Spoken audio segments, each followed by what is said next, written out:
नमस्कार। आज हम पढ़ेंगे भूगोल पाठ बुक 1 का चैप्टर संख्या 3 जनसंख्या संगठन क्या है। तो जनसंख्या संगठन क्या है, तो सबसे पहले यही समझ लेते हैं कि ये क्या है, दरअसल में इसको क्या कहते हैं।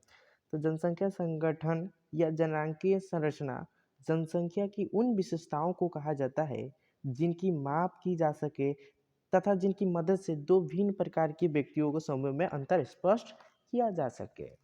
दूसरे शब्दों में हम कहें तो जनसंख्या को लिंग, निवास स्थान, वायु, शिक्षा, जाति, जीवन प्रत्याशा आदि के आधार पर वर्गीकरण किया किया जाता है तथा उसे अध्ययन करना ही जनसंख्या संगठन कहते हैं। क्या कहते हैं? उसे जनसंख्या संगठन कहते हैं। तो चैप्टर का जो लाइन है ये हम बता दिए हैं, इसको क्या कहते हैं? जनसंख्या संगठन।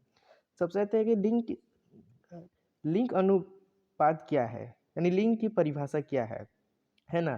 तो लिंग की जो परिभाषा है वो इस प्रकार है कि किसी भी देश की किसी भी देश की जनसंख्या में स्त्री और पुरुषों की जो जनसंख्या का होता है, मतलब कि किसी भी देश, कोई भी देश है, मान लीजिए ये भारत है, ठीक है, ये क्या है, मान लीजिए ये भारत है, ठीक है। तो भारत है जो है, इसमें स्त्री और पुरुषों की जो जनसंख्या के बीच का अनुपात होगा उसी को क्या कहते हैं? लिंगानुपात कहते हैं, है ना। तो इसमें हम लिखे इस प्रकार लिखे हैं कि किसी भी देश की जनसंख्या में स्त्री और पुरुषों की जनसंख्या के बीच को अनुपात को लिंगानुपात कहते हैं। सूत्र है पुरुषों की संख्या बटा स्त्रियों की संख्या गुना 100। और क्वेश्चंस में यह भी पूछा जाता है, कि विश्व में सबसे अधिक लिंगानुपात कौन सा है। तो विश्व में सबसे अधिक लिंगानुपात वाला देश लैटविया है। क्या है? लेटविया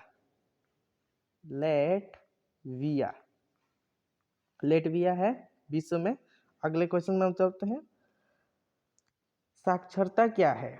तो देखिए, साक्षरता का मतलब ये होता है कि वह व्यक्ति जो अपने रोजमर्रा के जीवन में एक साधारण और सरल वाक्य को समझ ले, यानी ली और पढ़ सके, उसे ही हम साक्षरता कहते हैं। यह नहीं कि पूरा पढ़ा लिखा को साक्षरता कहते हैं, बल्कि वो अपने पढ़ ले, समझ ले, लिख ले, या कुछ भी भाषा को समझ ले, उसी को क्या कहते हैं? साक्षरता कहते हैं। या अपने नाम को लिख ले या किसी चीज़ को पढ़ ले, इसी को क्या कहते हैं? साक्षरता। अपने शब्दों में आंसर ही देना अच्छा रहेगा, मतलब जिस तरह दें वही उचित हो। मतलब वह व्यक्ति जो अपने रोजमर्रा के जीवन में एक साधारण और सरल वाक्य को समझ ले और पढ़ सके, उसे क्या कहते हैं? साक्षरता कहते हैं। भारत में सर्वाधिक साक्षरता वाला राज्य है केरल है। कौन सा है? केरल है। कौन सा है? केरल है। और सबसे कम किसमें है? सबसे कम आंध्र प्रदेश। सबसे कम हमारा है आंध्र प्रदेश। क्या है? आंध्र प्रदेश। देखिए, क्वेश्चन है कि स्त्रियों के प्रतिकूल लिंगानुपात क्या है। स्त्रियों के प्रतिकूल, यानी स्त्रियों के प्रतिकूल का मतलब ये होता है कि स्त्रियों के प्रतिकूल यानी उल्टा जो लिंगानुपात है। लिंगानुपात मतलब हमने बताया कि लिंगानुपात क्या है, स्त्री और पुरुषों के बीच के जो अनुपात का लिंगानुपात कहते हैं। और स्त्रियों के प्रतिकूल, यानी स्त्रियों के प्रतिकूल के मतलब होता है खिलाफ के लिंगानुपात। तो देखिए, निम्नलिखित प्रकार से आप दे सकते हैं। हमने इस प्रकार दी हैं, स्त्रियों की भ्रूण हत्या, घरेलू हिंसा और सामाजिक निम्न होना, और स्त्री शिक्षा का महत्व ना देना। तो भ्रूण हत्या, देखिए भ्रूण हत्या का मतलब यह होता है कि आज लड़की हो रही है तो भ्रूण में ही उसको हत्या कर दिया जा रहा है, ठीक है।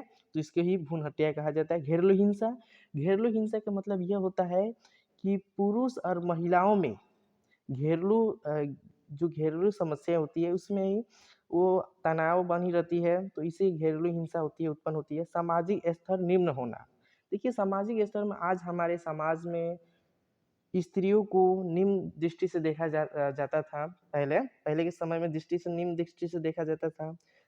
महिलाओं को शिक्षा ना देना, महिलाओं को घर में रखना, महिलाओं को बाहर ना निकल देना, इस तरह के सामाजिक। आज लेकिन सुधर गया है, ऐसा नहीं है।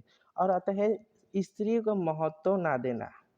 स्त्रियों को महत्व का मतलब स्त्रियों को शिक्षा का महत्व ना देने का मतलब हमें पहले ही आपको बताया कि स्त्रियों को शिक्षाओं को महत्व ना देना, पहले स्त्रियों को शिक्षा का महत्व नहीं दिया जा सकता था। और अब चलते हैं आपका वायु संरचना क्या है। वायु संरचना 3 होता है। कितना होता है? वायु संरचना 3 होता है। पहला वायु संरचना 0 से 14 वर्ष की आयु होता है। कितना? 0 से 14 वर्ष की आयु। यह जनसंख्या आश्रित जनसंख्या होती है, आश्रित जनसंख्या होती है। क्योंकि इस वर्ष की आयु में बच्चे जन्म लेते हैं और जब बच्चे जन्म लेंगे तो यह इसमें इसमें यह भी जनसंख्या वृद्धि होगी। जब वृद्धि होगी तो विकास की धीमी कम होगी। जब विकास की धीमी कम होगी तो जाहिर सी बात है कि यहाँ पर देश की विकास के अविकासशील देश हो सकती है। दूसरा ऑप्शन है 1559 वर्ष की आयु। देखिए यह जो वर्ष है एकदम इम्पोर्टेंट वर्ष है और इसमें जवान युवा रहते हैं, यानी यह जनसंख्या कार्यशील जनसंख्या होती है। इसमें कार्यशील जनसंख्या जिसमें कार्य करने की क्षमता हो उसे कार्यशील जनसंख्या कहते हैं। तीसरा है 60 वर्ष की आयु। देखिए ये आयु भी हम आश्रित जनसंख्या कहते हैं, जो 60 वर्ष की आयु होती है और इसमें जो बूढ़े व्यक्ति होते हैं जो कि कार्यशील नहीं होते हैं, बैठे होते हैं और सरकार की जो धनराशि है कल्याण योजनाओं के लिए सरकार इन्हीं पर ज़्यादा खर्च करती है। इसीलिए हमारे भारत या कोई भी राज्य में मतलब उतना विकास नहीं हो पाता है। फिर आते हैं हम ग्रामीण तथा नगरीय संगठन क्या है। देखिए ग्रामीण तथा नगरीय जनसंख्या का विभाजन निवास के आधार पर किया जाता है। ग्रामीण लोगों की तथा नगरीय जीवन लोगों की आजीविका भी अलग अलग होती है।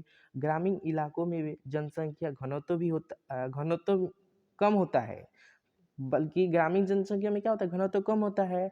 और जो कि नगरीय उसमें जनसंख्या होता है ज़्यादा होता है। ठीक है, ग्रामीण में जनसंख्या विरल पाया जाता है जबकि नगरीय जनसंख्या में ज़्यादा पाया जाता है, संघन पाया जाता है। ग्रामीण क्षेत्रों में ज़्यादातर लोग खेती करते हैं एवं पशुपालन करते हैं, जबकि नगरीय क्षेत्रों की जनसंख्या खेती एवं पशुपालन को छोड़कर वे सभी कार्य करती हैं, जैसे व्यापार, गाड़ी चलाना, सेवाएं प्रदान करना आदि। इसी तरह हम पूछेगा क्वेश्चंस में कि ग्रामीण तथा नगरीय जनसंख्या संगठन क्या है, तो इसी प्रकार के हम इसको लिख डालेंगे। ठीक है, फिर क्वेश्चंस आया है कि जनसंख्या संगठन क्या है। हमने आपको पहले ही बता दिया कि जनसंख्या संगठन क्या होता है। चलिए हम जनसंख्या क्या है। देखिए किसी निश्चित क्षेत्र में कुल जनसंख्याओं को हम क्या कहते, मतलब किसी निश्चित जगह पर लोगों की संख्याओं को जनसंख्या कहते हैं। यानी किसी क्षेत्र में निश्चित क्षेत्र कहा जाता है। निश्चित क्षेत्र में कुल लोगों की संख्याओं क्या कहते हैं, जनसंख्या कहते हैं। कुल लोगों की संख्या जनसंख्या कहते हैं। तो वीडियो एंड होती है। वीडियो